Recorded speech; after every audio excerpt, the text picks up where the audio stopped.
Good morning. This is the time of the day where I get to say, what's that one thing we can do today to get our products and our services and all that stuff we believe in out into the happy world where people are going to buy it. They're just going to throw money at us. If we have a PayPal account, it's just going to fill cha-ching, cha-ching, cha-ching with no effort at all.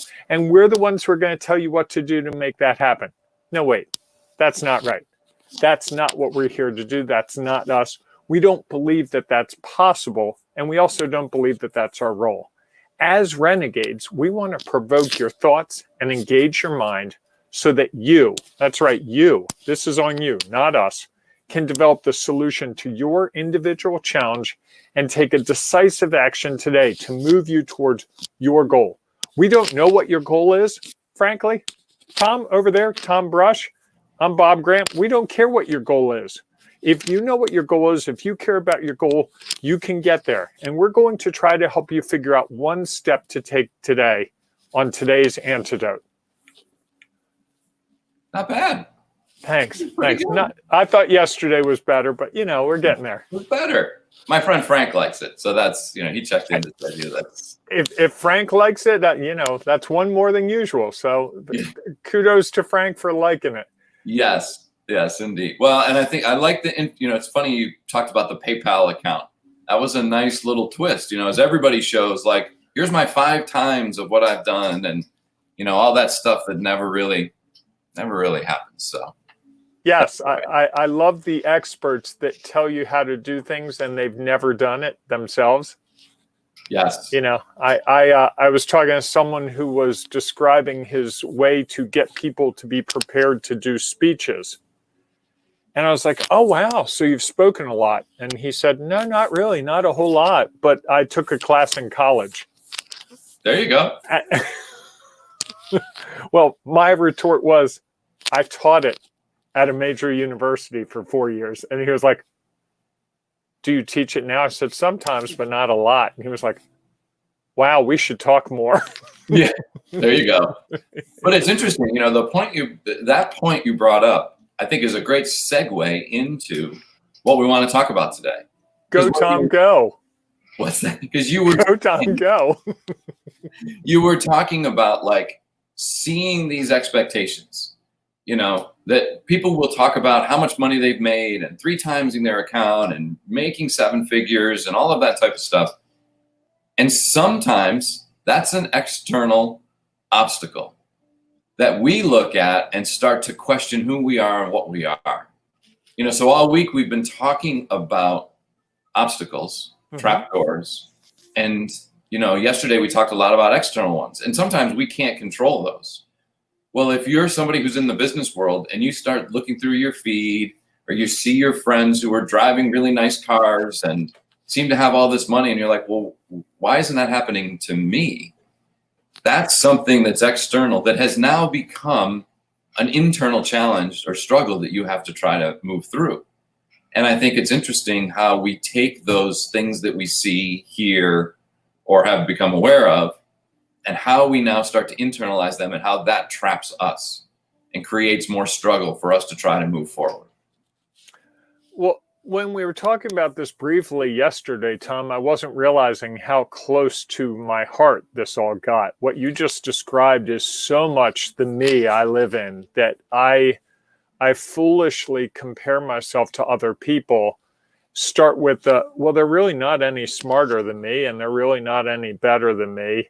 And then I see evidence to suggest they're doing better than me financially, or they get a big client that I would like to have had. And next thing you know, I am struggling with the whole, why am I doing this? What's wrong with me?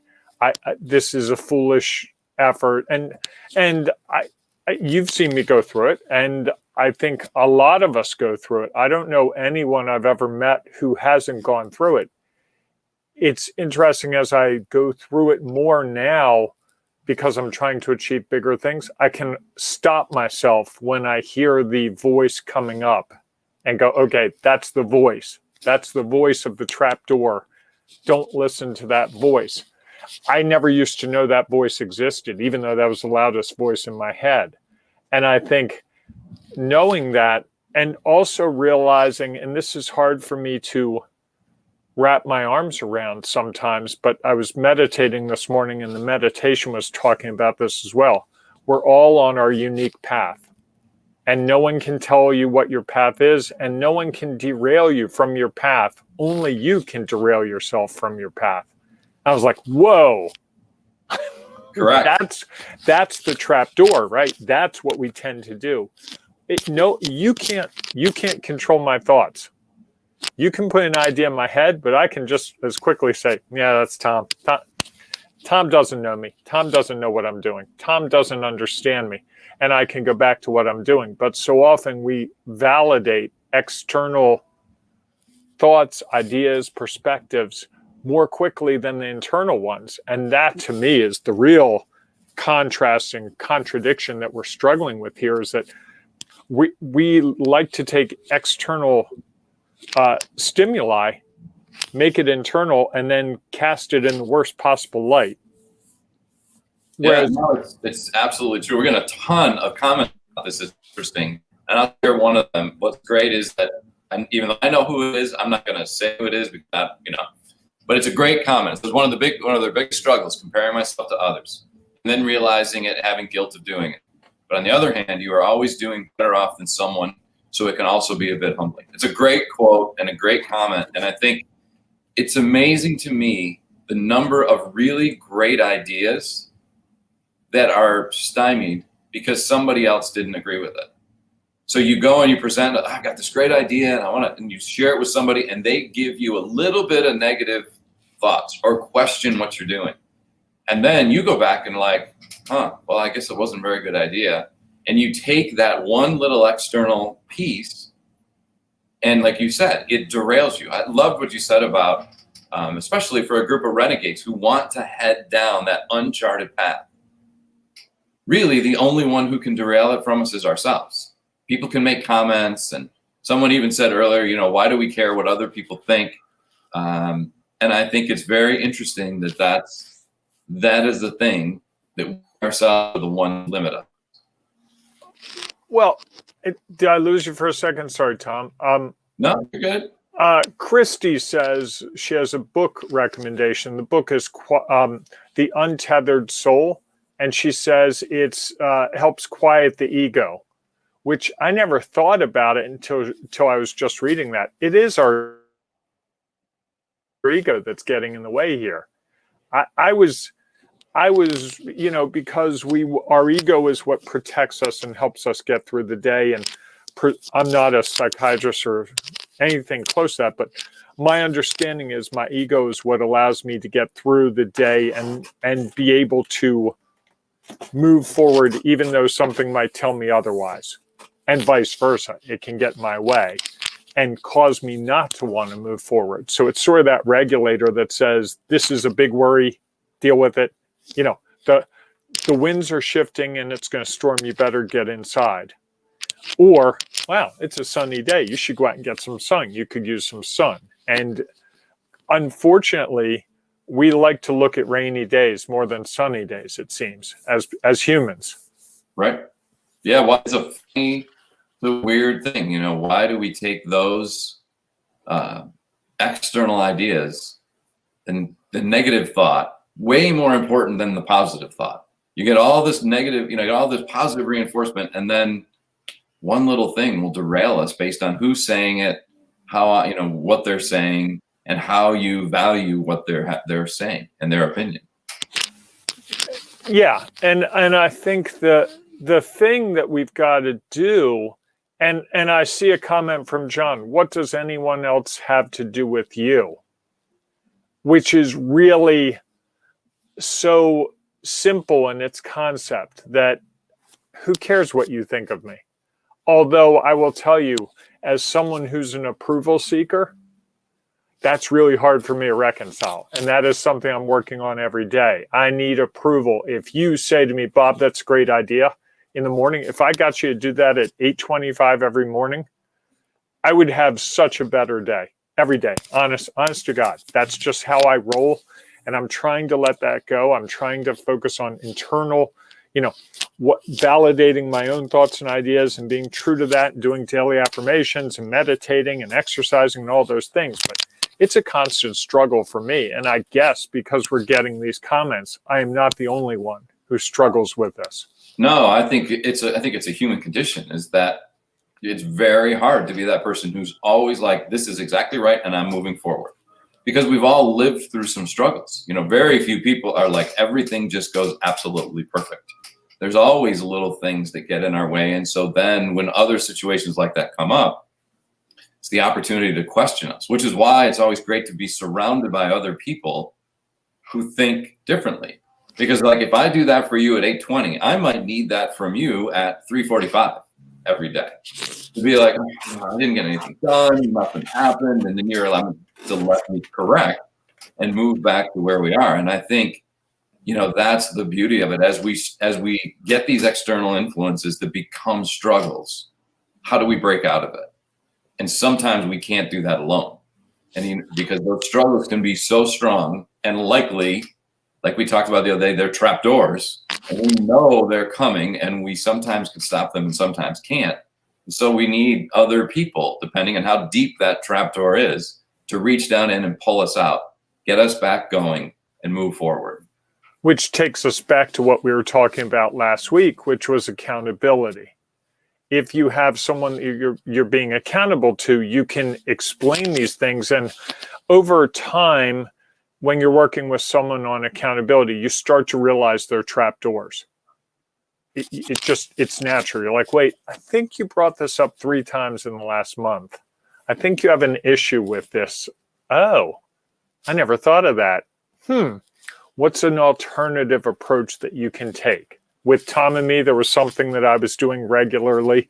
And he said to me, every time you do this thing, you have to make a sales call. And it cured me pretty quickly. It also got me making a lot more sales calls. So it was a win-win.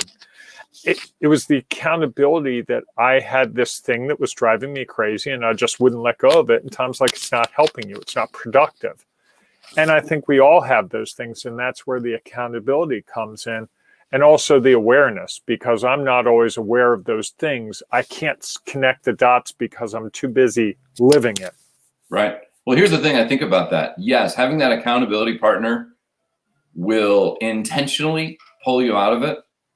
But as you grow and develop other people who really know you and know what's going on with you, they can see it. Mm-hmm. Have you ever had somebody who says, how are you doing? And they're like, I'm fine. Based on who you know the person, they are. Or you're like, all right, what's going on? Let's talk this through. Where are you at? And I think that's the difference between sometimes, an accountability partner can be great, but sometimes they are removed enough to be able to tell you the hard things.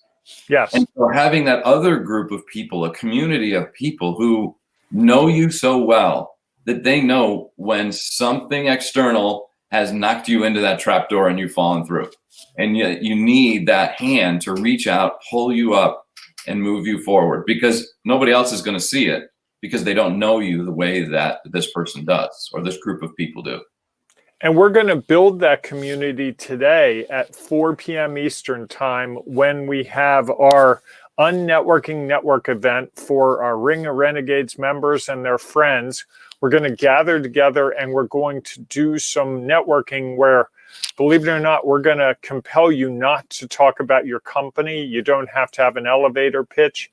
We're going to actually challenge you not to mention your company name or what you do in the whole time, because we're going to work on building community, building those people that get to know each other, that know, like, and trust each other, so that we can start sharing opportunities, so we can start doing the things we need to support each other as we find the opportunities, not the challenges.